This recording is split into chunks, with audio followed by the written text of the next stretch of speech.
ഈ മുജാഹിദുമാർ ആലോചിച്ച് നോക്കൂ. തിരുവോണത്തിന് ഓണാഘോഷത്തിന് അബുദാബി ശക്തിയുടെ ഗസ്റ്റായിട്ട് അബുദാബിയിൽ ചെല്ലുമ്പോൾ അവിടുത്തെ പള്ളിയിലിരുന്ന് ഇവനല്ല ഇദ്ദേഹത്തിൻ്റെ കൂട്ടാളിയായ ഹുസൈൻ സലഫി പള്ളിയുടെ മെമ്പറിൽ കയറി പ്രസംഗിക്കുന്നു, തിരുവോണത്തിൻ്റെ ചോറുണ്ണാൽ നിങ്ങൾ സൂക്ഷിക്കണം, നരകത്തിലേക്കുള്ള വഴിയാണത്.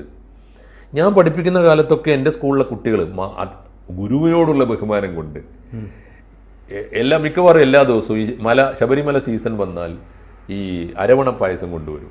ഞാൻ ക്ലാസ് നിർത്തിവെച്ചിട്ട് മക്കളെ കൈ കഴുകി വാഷ് ചെയ്ത് വരൂ, എല്ലാവരും വാഷ് ചെയ്ത് അവളോട് ആരാണോ കൊണ്ടുവന്ന് അവളെ കൊണ്ട് എന്നെ കൊടുപ്പിക്കും. ഞാൻ ആദ്യം കഴിച്ച് സ്നേഹത്തിൻ്റെ പര്യായമല്ലേ സാർ ഇത്? അതുമല്ല, വിശ്വാസപരമായി ഏറ്റവും വിശുദ്ധമായി അവർ കൊണ്ടുവരുന്ന അവരുടെ അച്ഛൻ ഒരു തീർത്ഥാടനത്തിന് ശേഷം കൊണ്ടുവന്ന ഒരു വസ്തു, ഒരു പ്രസാദം, അത് കൂട്ടുകാർക്ക് കൊടുക്കുന്നു, ജാതിയും മതവും നോക്കാതെ ഗുരുവിന് കൊടുക്കുന്നു എന്ന് പറഞ്ഞതിൻ്റെ അർത്ഥം അന്ന് ഇന്നും മാഷ് അതുപോലെ എങ്ങാനും കൊടുത്തിരുന്നെങ്കിൽ അതെ ആക്ഷേപം വരും. ഞാൻ പറഞ്ഞത് എനിക്ക് സിൻസിയറായി അങ്ങേയറ്റം എനിക്ക് ഫീൽ ചെയ്യുന്ന ഒരു കാര്യമാണ്.